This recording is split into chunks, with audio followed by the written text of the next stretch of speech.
오늘의 성경 큐티 묵상에서는 감히 상상할 수 없는 하나님 겸손에 대한 생각을 적어봤습니다. 시편 113편 1절부터 4절까지는 하나님께 드리는 영광의 찬송을 담고 있습니다. 여기서 우리는 하나님이 얼마나 높으신 분인지, 그분께 찬양을 올리는 것이 얼마나 중요한지를 깨닫게 됩니다. 반면 5절부터 9절까지는 스스로 낮아지신 하나님을 찬양합니다. 하나님은 전능하시고 위대하신 분임에도 불구하고 우리와 같은 연약한 존재를 돌아보시고 그들의 기도를 들어주시는 모습을 보여줍니다. 이는 마치 높은 산에서 내려와 작은 개울물에 귀 기울이는 것과 같습니다. 이처럼 하나님은 우리를 위해 스스로 낮아지셨습니다. 우리는 이러한 하나님의 겸손을 통해 진정한 사랑과 섬김의 본질을 배울 수 있습니다. 이제 본론으로 들어가 보겠습니다. 창조주 하나님께서 스스로 낮추셔서 우리를 돌봐주시는 모습은 정말 지극히 겸손하신 모습입니다. 이 겸손은 말로 형언할 수 없을 정도로 깊고 넓습니다. 예를 들어 우리가 먼지와 같은 미물 속으로 들어가서 그들을 살피는 것과 비유할 수 있지만 사실 이것조차도 하나님이 보여주시는 겸손을 제대로 표현하지 못합니다. 하나님은 우리의 삶을 직접 챙기시기 위해 스스로 낮아지셨습니다. 이것은 마치 왕이 자신의 왕국을 떠나 가난한 사람들과 함께 살아가는 것과 비슷합니다. 우리는 하나님을 닮아야 한다고 배워왔습니다. 그렇다면 하나님의 겸손도 본받아야 할 것입니다. 하지만 우리가 생각하는 겸손은 하나님이 보여주신 겸손과는 비교할 수 없을 정도로 부족합니다. 사실 우리의 겸손은 감히 하나님의 겸손을 따르기조차 어렵습니다. 상상조차 불가능한 그런 겸손이기 때문입니다. 결국 우리는 하나님께서 보여주신 겸손을 깊이 묵상하며 그 겸손을 닮아가도록 노력해야 합니다. 그럼에도 불구하고 우리는 하나님을 닮을 수 있도록 노력해야 합니다. 하나님께서는 감히 함께할 수 없는 존재들, 즉 우리가 쉽게 다가가기 힘든 사람들에게까지 낮추는 자세를 보여주셨습니다.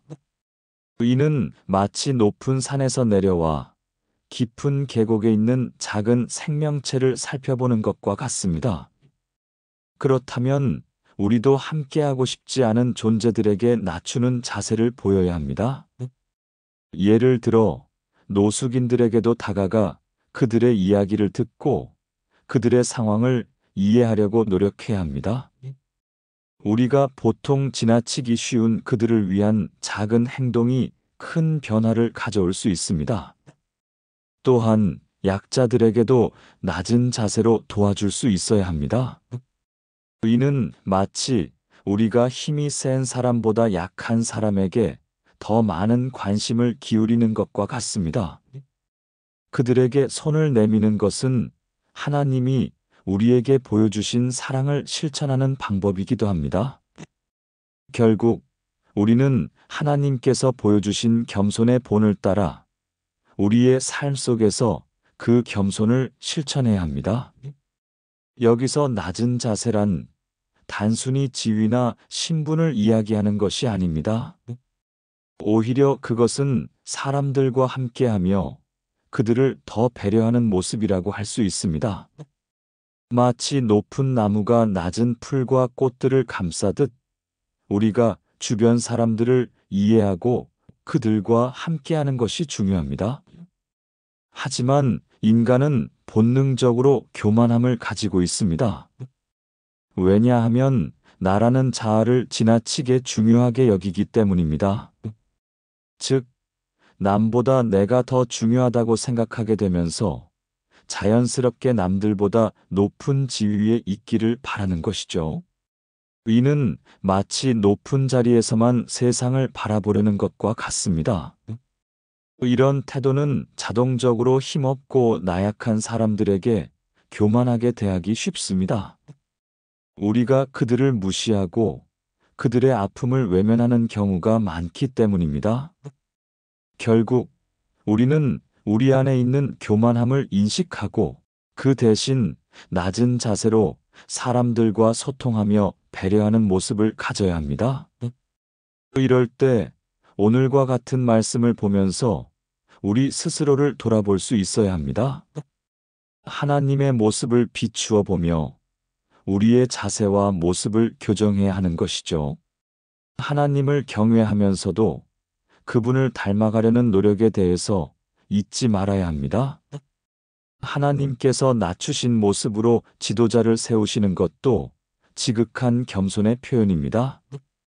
그리고 그 지도자는 가난한 자와 약자까지도 이끌어 주십니다.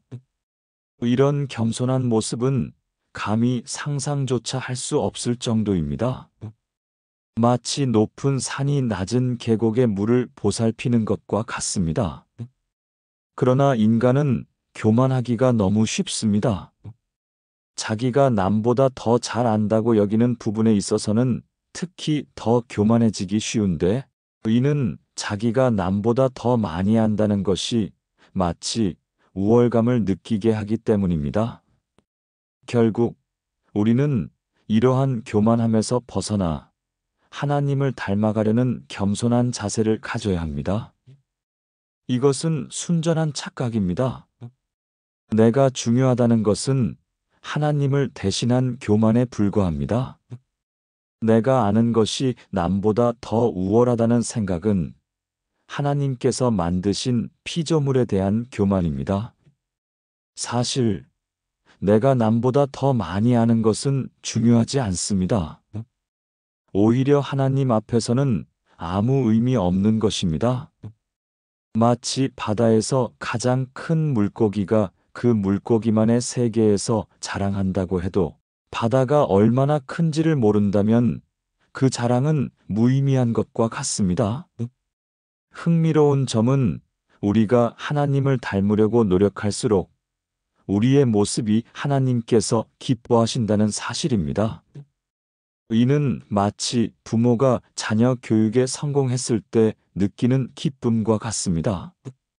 하지만 요즘 부모들은 자식들이 자기 말을 안 듣는다는 교만에 빠져 있는 경우가 많습니다. 결국 우리는 하나님을 닮아가려는 겸손한 마음을 가지고 그분의 기쁨을 위해 노력해야 합니다. 우리는 하나님 모습을 닮기를 소원해야 합니다.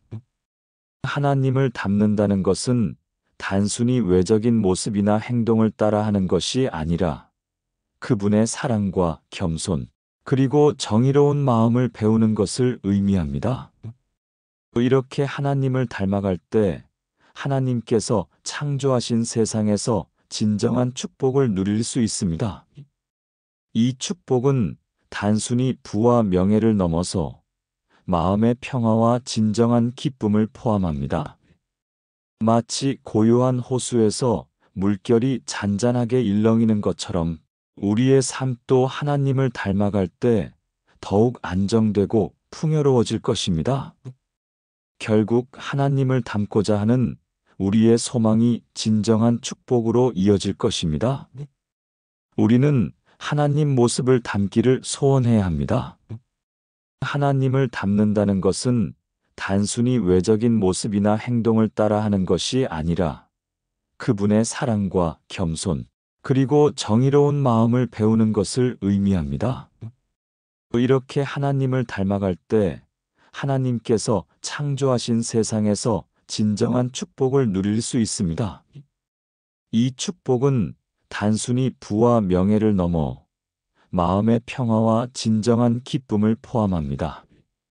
마치 고요한 호수에서 물결이 잔잔하게 일렁이는 것처럼 우리의 삶도 하나님을 닮아갈 때 더욱 안정되고 풍요로워질 것입니다. 이제 기도문으로 마무리하겠습니다. 지극한 겸손으로 우리를 이끄시는 하나님을 찬양합니다. 오늘도 귀한 말씀을 새기게 해주심에 감사합니다. 저 또한 아직도 교만할 때가 많이 있음을 고백합니다. 이런 저를 불쌍히 여기사 용서해 주시옵소서. 진정으로 하나님을 닮아가기를 원합니다. 언제 어디서나 하나님을 생각하며 겸손하게 하시옵소서. 우리가 서로를 하나님의 피조물로서 대하며 겸손하길 바랍니다. 그 무엇보다 나를 중요시 여기며 자기 우상 숭배로 인한 교만에서 벗어나는 우리가 되게 하소서. 하나님만 바라보며 살아가는 세상이 곧 하나님의 뜻과 의에 속한 것임을 알게 하소서. 오늘도 우리의 기도를 들어주셔서 감사합니다. 아멘.